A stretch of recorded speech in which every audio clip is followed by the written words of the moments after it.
আপনার আওয়ামী লীগকে ঠিক মতো বাম্বু দেওয়া হয় না। তো এই সুযোগে তারা একটু রিল্যাক্স পজিশনে আছে, অনেকদিন ধরে কিছু বলি না। তো সব শেষ, এই যে কারিনা কায়সার, এই ভদ্রমহিলা মারা গেলেন। আমি ওনাকে চিনতাম না, 4-5 দিন আগে ওনার বাবার, যিনি কায়সার আহমেদ, যিনি ফুটবলার ছিলেন, উনি তো বিখ্যাত ফুটবলার, তো ওনাকে আমি চিনি। তো ওনার মেয়ে জানার পরে তারপরে শুনলাম যে উনি অসুস্থ। তো মারা যাওয়ার পরে আবার জানলাম যে উনি এরকম অভিনেত্রী ছিলেন, তারপরে কন্টেন্ট ক্রিয়েটর ছিলেন, তারপর জুলাই যুদ্ধে ওনার ব্যাপক একটা অবদান ছিল, ভূমিকা ছিল। সেই কারণেই মূলত ওনাকে নিয়ে আওয়ামী লীগের লোকজন, আওয়ামী লীগের বিভিন্ন লোকজন, তারা পৈশাচিক আনন্দ উল্লাস প্রকাশ করেছে। এটা আমি সমস্যা মনে করি না। আমি আমার ফেসবুক পোস্টও গতকালকে লিখেছি যে আওয়ামী লীগের লোকজন, আমি আল্লাহ আমাকে তো একদিন অবশ্যই নিয়ে যাবেন। তো আমি যেদিনই আল্লাহ আমাকে নিয়ে যাক, আমার মৃত্যুর পরে আওয়ামী লীগের লোকজন যদি আমার জন্য দোয়া করে, আমার হাসরের ময়দানে প্যাদানি খাইতে হবে। তোর জন্য আওয়ামী লীগ দোয়া করে কেন? আমার আর হিসাব কিছু নরের পাড়া, দুজকের পাড়া, আর কোনো হিসাব নাই। আওয়ামী লীগের লোককে আমার মৃত্যুর পরে হাসতে হবে, উল্লাস করতে হবে, আমার জন্য খারাপ ইয়ে করতে হবে। ওরা তো দোয়া করবে না, ওদের ভগবানের কাছে যাবে। তো এটা হইল গিয়া আমার অসিয়ত করে গেলাম, ধরতে পারেন, এটা একটা। তো এখন এই আওয়ামী লীগের লোকজনের গত এই 2 দিনে যে আলোচনা একটা ঘটনা খুব প্রকট ভাবে তারা নিয়ে এসেছে, যে তাদের লোকজন কয়েকদিন আগে যে মারাটারা যেত, ধরা পড়তো, জেলে যাইতো, এগুলো গেলে আমরা হাসাহাসি করতাম না, তাদের লোকজনের মারা হয়েছে এই গেল কয়েকদিনে। তো এগুলোরে তারা উদাহরণ হিসাবে টেনে এনেছে যে তারা এটা 24-এর পরে এটা করা হইতো, এই জন্য তারা এখন এই কারিনা কায়সার থেকে শুরু করে অন্য যারা কিনা তাদের বিরোধী পক্ষ, তাদের মৃত্যুতে তারা উল্লাস করবে, এরকম কারণ অনেকে আবার লেখালেখিও করেছে। তাদের কেন্দ্রীয় নেতা টেতা ছিল, এরকম অনেকে লিখেছেন। তো এখন আমাদের তো আবার বাংলাদেশি, আমরা তো গোল্ডফিশ নিয়ে দুনিয়ায় জন্মেছি, তো যে কারণে একটু মনে করায় দেওয়া আর কি, এই জন্য মূলত ভিডিওটা করতে আসলাম। দেখেন, ওরা 24-এর পর থেকে হিসাব টানছে। 24-এর পরে যা যা হয়েছে ওনাদের, এখন দেখবেন খুব স্যাড মিউজিক টিউজিক দিয়া। তারপরে যে 2 দিন আগে আপনার চোর, এই যে ইঞ্জিনিয়ার মোশাররফ, চোরের বাচ্চা, এই বদমাশ হলে গিয়া মারা গেল। তো বদমাশ মারা যাওয়ার পরে এখন কি জান্নাতে যাবে? এরা আবার জানাজা দেয়। ওদের জানাজা দিস কেন? তোরা জানাজা নিস কেন? তোর তো জানাজা দরকার নাই। তোরা সারা জীবন ইসলামের বিরুদ্ধে, মুসলমানদের বিরুদ্ধে কাজ করে আসলে, এখন আবার জানাজা জুয়াইতে আসছো কেন? তোমাদের জানাজা দিতে হয়। জানাজা দিয়ে আবার বিরাট আকারে জয় বাংলা, জয় বঙ্গবন্ধু, আরে বাবারে, বিরাট আকারে তারা শোডাউন দেখালো। পাছার চামড়া এই 24-এর পর থেকে এই পর্যন্ত যতটুকু ইয়েলো কালার আছে না, এটা পরিপূর্ণ লাল হয়ে যাবে। রাস্তাঘাটে মনে করেন যে বিএনপি তোমাদের ছাড়া দিবে, সারা জায়গাতে নাই। ক্ষমতার জায়গায় বিএনপি বলো আর জামাত বলো, আওয়ামী লীগ বলো, কেউ কারো ছাড় দিবে না। তো তোমরা এসে আবার ভাব মেঘাদ রাস্তায় ইয়ে করবা, পাছার চামড়া, তারপরে দেখবা ইয়েলো থেকে লাল হয়ে গিয়েছে। ঠিক আছে? তো এরকম কিছু ঘটনায় 2 দিন আগে এক মহিলা মারা গিয়েছে। ওই মহিলা তার ছেলের মারামারি মাঝখানে গিয়ে, তারপর সে পরে শোনা গেল সে স্ট্রোক করেছে। বিরাট আকারের ছেলের জন্য মাকে মেরে ফেলার। আরে বেটা, ছেলের জন্য মাকে মারা হবে কেন? তোদেরকে কাউকে মারা হয়নি। তোদের মন্ত্রীদেরকে ধরা হয়েছে, তোদের আওয়ামী লীগের লোকজন এলাকায় ঘুরে বেড়াচ্ছে, তোদের কাউকে মারা হয়নি। ছেলের জন্য মাকে মারা তো বহু পরের কথা। তোরা হইলে করতে এটা, এবং তোরা ভবিষ্যতে যদি সুযোগ পাস তাহলে তোরা এর চেয়ে ভয়ঙ্কর কাজ করবি। কিন্তু এটা বিএনপিও করে না, জামাতও করে না, এনসিপিও করে না, বাংলাদেশের সাধারণ মানুষও করে না। ইভেন যাদের পরিবারের মানুষ মারা গিয়েছে আন্দোলনে, তারাও তোদের মতো হিংস্র। এটা সম্ভব না। আওয়ামী লীগ পৃথিবীতে জন্মায় ওর বাপের পিছন দিয়া। কোনো মায়ের গর্ভে কোনোদিন আওয়ামী লীগ জন্ম দিতে হবে না। আওয়ামী লীগের আবার অনেকগুলো ধরন আছে, সবাই আবার আওয়ামী লীগের চেতেন না। কিছু আছে, ধরেন এরা মানে অবলার মতো, ওই শেখ মুজিবের ব্যাপারে জানে না কিছু, হেলায় যে বদমাইশ ছিল এরা জানে না, জেনে আনতো যে আওয়ামী লীগ করে, এটা একটা ধরন আছে। আবার বেশিরভাগ আওয়ামী লীগ করে হলো কি, নিজের স্বার্থের জন্য। রাজনীতিটা পুরোটাই স্বার্থ। দেখেন না, শেখ মুজিবের লোকজন এখন বিএনপির দলে চলে আসছে, জামাতের দলেও গিয়েছে, গিয়ে আবার মিটিং মিছিলের মধ্যে বক্তব্যের শেষে জয় বাংলা আবার জিপ টিপ কামড় দেওয়া, এরপর আবার ঠিক করে, দেখেন না? সো বিষয়টা আসলে আইডিওলজিক্যাল, এটা হচ্ছে পুরোটাই একটা স্বার্থগত ব্যাপার, এবং এই স্বার্থের জন্যই মূলত তারা একবার আওয়ামী লীগ সাজে, একবার বিএনপি সাজে, জামাত সাজে, এনসিপি সাজে, আমতারেকের দলে গিয়ে তারা ভিড়েছে। তোদের মানে অবস্থাটা দেখ, তোরা মানে হুমকি দেশ এখন যে এই করে ফেলবি, ওই করবে, আসছি, এই সেই হাবি যাবি। তো লজ্জা শরম যদি তোরা কেউ আব্বা, দুলাভাই, খালু, নানান কিছু ডাইকা বিএনপি, জামাত, এনসিপি, আমতারেকের দলে গিয়েও তারপরে তোরা ভিড়ছিস, তোদের এই হলো অবস্থা। অথচ আমরা গেল 15 বছর ধরে যখন বলতাম তোদের 32 নাম্বার সেটা ভেঙে দেওয়া হয়েছে না, পালাইছিস। তোদের ছুদা চোদনে করা হয়েছে না, ফালাইছিস কিছু। তোদের লোকজন এই গেল 15 বছর আমরা যখন বলতাম, আমরা ওই যে 75-এর ঘটনা নিয়ে বলতাম না, যে 75-এ শেখ মুজিবের কে মারার পরে তারপরে আওয়ামী লীগের লোকজনও গিয়ে তারপরে নাচানাচি করেছে, গান গেয়েছে। আওয়ামী লীগের লোকেরাই তো মেরেছে, যারা তাকে মেরেছে তাদের বেশিরভাগই রক্ষী বাহিনীতে ছিল, সবাই মুক্তিযোদ্ধা, খেতাবপ্রাপ্ত মুক্তিযোদ্ধা, তারাই তো তোর বাপরে মারছে। তোর বাপের সাথে যারা মন্ত্রী পরিষদে ছিল, সে মন্ত্রিসভার সবাই গিয়া তারপরে এই 19 জন গিয়া পরবর্তী মুস্তাকের মন্ত্রিসভায় শপথ নিয়েছে। তো তোদের লোকই তো সব, তাই না? তারপর তোরা আবার গিয়ে মিষ্টি মিষ্টি বিলাইছিস। তো আমরা গত 15 বছর ইতিহাস থেকে তুলে ধরে যখন এগুলো নিয়ে কাজ করতাম, তখন ওরা আবার এসে বলতো এগুলো সেই দিন আর নেই। হ্যাঁ, সেই দিন চলে গিয়েছে, এখন আমরা নতুন মুজিবের তোর মুজিবের সৈনিক কোন শালাই মুজিবের সৈনিক না। এই যে ফজা পাগলা আছে না, টাকা দেয়, ইন্ডিয়া টাকা দেয়, আওয়ামী লীগ টাকা দেয়, ওদের মুজিববাদটাকে প্রতিষ্ঠা করে রাখতে হবে, এইটা দিয়ে ওরা বাংলাদেশে করে। এই কারণে ওদের এই মুজিববাদটাকে ওরা মানে সেই বিএলএফ থেকে রক্ষী বাহিনী টাহিনী তারপরে এগুলো করে তারা এই পর্যন্ত এসে পৌঁছেছে। মুজিব বাহিনীর কেউ যুদ্ধ করে না এই দেশে, মুক্তিযোদ্ধাদের সাথে পুরো 9 মাস তারা যুদ্ধ করেছে মুক্তিযোদ্ধাদের বিরুদ্ধে। জিজ্ঞেস করিস তো, মুক্তিযোদ্ধাদের কাছে জিজ্ঞেস করি যায়। তো এই হচ্ছে গিয়া তাদের অবস্থা। তারা এই ফজা পাগলার মতো এরকম বয়ান দেয়, তিনি নাকি অস্ত্র টস্ত্র নিয়ে আসে ভৈরবের এখানে এসে তারপরে সব রেডি হয়ে গিয়েছেন, নৌকায় ট্রলারে উঠেছেন, তিনি আসবেন ঢাকায়, এরপরে হঠাৎ করে তিনি আর আসলেন না, পাতলা পায়খানা হয়ে গিয়েছে তার। এরকম নানান বয়ান দেয়, আপনার আব্বাকে বাঁচাইতে চাইছিল, আপনার আব্বার জন্য জীবন দিয়ে দেয়। আপনার বলছেন কেউই জীবন, আপনার আম্মার জন্য কেউ দেয়নি। আপনার আম্মারে যে সেটা লাতি দিয়ে ওখানে পাঠানো হয়েছে, এমনকি প্রোটেকশন ছাড়া আপনার এই মোদি লাগায় না, প্রোটেকশন ছাড়া লাগায়, আল্লাহ জানে, লাগাইতেছে তো, লাগাইতেছে না।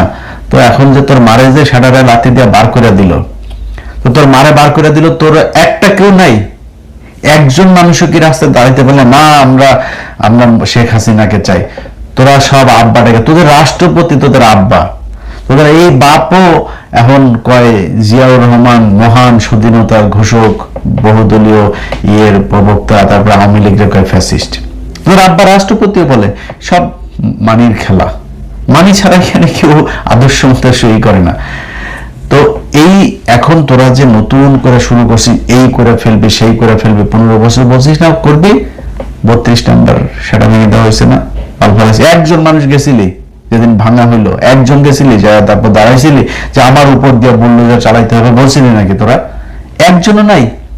সেদিন বুঝলাম যে ওই আগেরটার বেলায় বলতে ওই দিন কারফিউ ছিল, সারা ঢাকা শহর সেনাবাহিনীর লোকজন, মেজর ডালিম রাশেদেরা সব ঘিরে ফেলেছিল, মানে কথা বলার অবস্থা ছিল না। তো 32 নাম্বার যেদিন ভাঙলো সেদিন যাইতে পারতি না? ওই নাকি কারোর মেরে ফেলেছে নাকি? 5 তারিখেও তো কারোর, তোদের লোকজন কারোর মারে নাই পিটায়। তো তোরা ওই দিন গেলি না কেন? ওই দিন তো যাইতে পারতি, যাস নাই কেন? কেউ নাই। যত চাপাবাজি করছিস এগুলি সব ভুয়া, মিথ্যা কথা। এটা প্রমাণ হয়েছে। আবারও 5 তারিখের পর থেকেই গেল 2 বছর, শিখতে পারবিও না। বলতাম না আমরা যে পুলিশ ছাড়া ছাত্রলীগ যুবলীগ হলো বিধবা নারীর মতন, অবস্থা তো তাই হয়েছে, তাই না? একদম এক্স্যাক্টলি তাই হয়েছে না, এর বাইরে কোনো কিছু দেখছিস তোরা? ওদের অবস্থা ওই রকমই হবে আবারও। তোরা এখন হুমকি দিস, এই করবি সেই করবি, এই করবি সেই করবি করে তারপর আবার আগের জায়গায় মনে কর যে 50 বছর পরে আবার আসলে 50 বছর পরে এসে আবার আগের মতন করবি, আবার আগের মতন করলে তোরা আবার আগের মতন ওইভাবে তোদেরকে বিদায় করা হবে। সো সেই সুযোগ তোদেরকে দেওয়া হবে না। তোরা এখন হয় জাকের পার্টিতে যাবি, নাই জাতীয় পার্টি, নাইলে আম পার্টি, নাইলে গিয়া বিএনপি, নাইলে জামাত, নাইলে এনসিপি, যে কোনো এইসব দলে টলে তোরা থাকবি। তোদেরকে লাথি দিবে এই দিক থেকে ওই দিকে যাবে, ওই দিক থেকে লাথি দিবে ওই দিকে, ফুটবলের মতো তোদের নিয়ে খেলাধুলা হবে। এর বাইরে কোনো কিছু করে তোরা উল্টা দাঁড়াইতে পারবি না, তোদেরকে সেটা দাঁড়াইতে দেওয়া হবে না। নতুন করে কোনো ষড়যন্ত্র করে তারপরে কুমু করে হাবি যাবে। কুয়ের তো ইয়ার এই যে ওই দিন একটা নাটক দেখতেছিলাম, তো ফ্যামিলি এন্টারটেনমেন্ট, জামাইরে বউ বলতে তোমার তো কিছু নেই, তোমাদের অবস্থা হয়েছে ওয়াকারের অবস্থা হয়েছে, ওয়াকারের তো কিছু নেই, ওয়াকার কি করবে কি দিয়া ক আমারে। ওয়াকারের অবস্থা এমনিতেই যায়, কখন যেন নিজের চেয়ারটাও যায় এই অবস্থা। উনার বল্টু নিচের লোকজন ওনারে বাল দিয়েও জিগায় না, এই হয়েছে তোদের ওয়াকারের অবস্থা। আর তোরা এখন মানে হুমকি দিস, তারপরে সেই করে ফেলবি, সেই করে ফেলবি, এই সেই হাবি যাবে, এগুলি বলিস, এগুলি ভুলে যেতে হবে। হ্যাঁ, তোদের এই পাওয়ারে আসলে তোদের যে ক্ষমতা, পুলিশ টুলিশ পেছনে থাকবে, সেনাবাহিনী থাকবে, ওইদিকে বিডিআর থাকবে, সব মিলে নিয়ে আসে তারপরে বিধবা ওই ইয়ের বউ যেমন জামাই পিছনে থাকলে যা হয় ওইটা দিয়ে, এরপরে না থাকলে বিধবার মতো অবস্থা হয়, ওইটাই হয়েছে তোদের। এখন সামনের কি হবে সেটা হলো গিয়ে কথা। তোরা মনে কর কথার কথা, তোদেরকে করা হইলো, মানে সুযোগ দেওয়া হলো, যে বলা হলো যে তোরা আয়, তোরা এখন দেশে আয়, তোদের আম্মাকে এই যে মোদি যারা লাগাইতেছে ওরা বললো তুই দেশে আয়। দেশে আসার কথা বলার পরেও দেশে আসবে? ওর এমন কোন প্রমাণ আছে যে প্রমাণ এই ট্রাইব্যুনালে পড়ে নাই, যে ও যে খুনের এই হত্যার হুকুম দিয়েছে, তোর কি বলে ওদেরকে হুকুম দিয়ে করেছে, এটা কোনো কিছু কি বাকি আছে? সবকিছু তো ট্রাইব্যুনালে জমা পড়েছে, একটা না কয়েক শতবার ফাঁসি হবে তোদের আম্মার। তোদের আম্মা কি আসবে? আচ্ছা, তোদের আম্মার পরের গুলির কথা বলি। অনেক নেতা ছিল না, অনেক বড় বড় কথাবার্তা বলতো। আরে ভাই, এখন তো ফেসবুক, আমরা তো কিছুই না, আমরা তো একদম সাধারণ মানুষ ছিলাম। 0 সাবস্ক্রাইবার থেকে আমাদের ইউটিউব, 0 ফলোয়ার থেকে আমাদের ফেসবুক, সেখান থেকে উঠে এসেছে, বাড়িতে গিয়ে ঝামেলা করেছে, নানান ধরনের সমস্যা করেছে। তো তোদের তো সব টাকা পয়সা টয়সা নিয়ে তারপরে পরিবার সব নিয়ে আসে। এরকম পরিবার অন্তত 10,000 আছে না তোদের? লন্ডনে, আমেরিকা, কানাডা, অস্ট্রেলিয়া, বিভিন্ন দেশে গিয়েছিস, সেখানে নাগরিকত্ব সবই আছে। তারা কোথায়? তারা তো কথাও তো বলে না। কারণ কি? মানি পকেটে আছে, নাগরিকত্ব আছে, পরিবার সহ সাথে আছে, দরকারটা কি? কুত্তার মতো ঘেউ ঘেউ করে কয়েকটা, সেগুলি হলো ছাগলের 3 নাম্বার বাচ্চা। এদের সামনে আবার আওয়ামী লীগ কথার কথা, মনে করেন যদি ক্ষমতায় আসেও, এদের তখনও পাত্তা থাকবে না। এগুলি ঘেউ ঘেউ করে। একটু দায়িত্বশীল কয়জন আওয়ামী লীগের লোক আছে বলেন? কয়েক হাজার মানুষ বাইরে, কই তারা আওয়াজ দেয়? কারণ তারা বাস্তবতাটা জানে যে ভবিষ্যৎটা আসলে কি হবে। আওয়ামী লীগের কথা এই দেশ থেকে ভুলে যেতে হবে। সব শেষ এই কারিনা কায়সারের ঘটনা নিয়ে ওরা যে ন্যারেটিভটা এখন দাঁড় করাইতে চাচ্ছে সেটা একটু বলি। ওরা গেল কয়েক মাস ধরে সাংবাদিকদের উপরে নির্যাতন হচ্ছে, তারপরে বিনা মামলায় নিয়ে যাচ্ছে, ওয়ারেন্টে আসামিকে ধরে নিয়ে যাচ্ছে, পরিবারের একে না পেয়ে ওকে নিয়েছে, 1.5 মাসের বাচ্চা নিয়ে। এটা এই শুরু হয়েছে এই 24 থেকে, এই গেল কয়েকদিন ধরে ওরা কারিনার এই ঘটনাটা নিয়েছে, তারপরে বলে যে এই 24-এর পর থেকে কয়েকটা উদাহরণ দিয়ে তারপরে বলে এই জন্য কারিনার মৃত্যুর পরে ওরা হেসেছে। এটা শুরু করে গিয়েছে তোর আব্বা এই দেশে সিরাজ শিকদারের মতো একজন মেধাবী মানুষকে মারার পরে তোর আব্বা উল্লাস করে সংসদে দাঁড়িয়ে বলেছে, কোথায় সেই সিরাজ শিকদার? এটা তোর বাপ শুরু করে দিয়ে গেছে। এরপরে তোর বাপ জাসদের 15,000 মানুষকে, যুবতী মেয়েরা ঘরে ঘুমাইতে পারতো না। 71-এর যুদ্ধের সময় যাদেরকে পলাইতে হয় নাই, তারা বাংকারে গিয়ে পলাইতো এই রক্ষী বাহিনীর, লাল বাহিনী, নীল বাহিনী, এদের ভয়ে। এটা সেই বাংলাদেশ। তোদের লোকজন মানুষকে না খাইয়ে কৃত্রিম দুর্ভিক্ষ তৈরি করে 27 লক্ষ মানুষকে হত্যা করেছে এই দেশে। এটা সেই বাংলাদেশ। তোরা লগি বৈঠা দিয়ে মানুষকে মেরে তার উপরে, মৃত মানুষের উপরে তোরা নৃত্য করেছিস একদম প্রকাশ্যে মানুষের সামনে। তোরা এটা এই বাংলাদেশ। এই শেরাটনের সামনে ইন্টারকন্টিনেন্টাল এই বাসের ভেতরে গান পাউডার দিয়ে, সেই খালেদা জিয়ার 91 থেকে 96 সেই টার্মে, তখনকার দিনে তোরা গান পাউডার দিয়ে মানুষ মেরেছিস।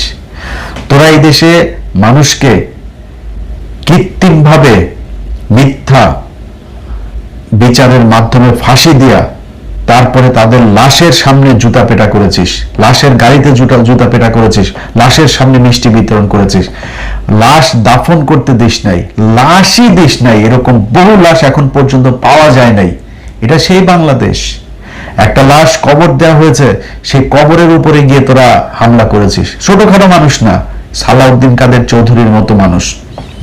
এই দেশে বহু চৌধুরী এখন জন্মেছে। অরিজিনাল চৌধুরী যে কজন আছে এর মধ্যে সালাউদ্দিন কাদের চৌধুরীরা।